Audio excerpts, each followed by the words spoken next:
تعبتي من المودلز والصور المثالية اللي بيرسموها للجسم؟ 90% بيستخدموا فوتوشوب. بتختاري قطعة وبتتخيليها حاجة وبتطلع حاجة تانية. مستعدة تكتشفي ازاي ممكن نعمل تنسيق مناسب يعزز جمالك الطبيعي؟ تعالي معايا انا اقولك. جيبي ورقة وقلم وشريط قياس وتعالي نعرف شكل جسمك. هناخد عرض الكتف والصدر والوسط ومنطقة الأرداف. الساعة الرملية بيكون عرض منطقة الصدر والأرداف متشابهين والوسط بيكون أصغرهم. المثلث الكمثري بتكون الأكتاف رفيعة يليها منطقة الصدر. المستطيل بيكون عرضه متشابه مع بعضه.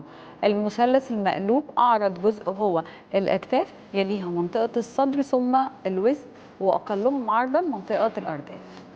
التفاحة بيكون شبه المثلث المقلوب، أكتاف وعرضه مع منطقة بطن ممتلئة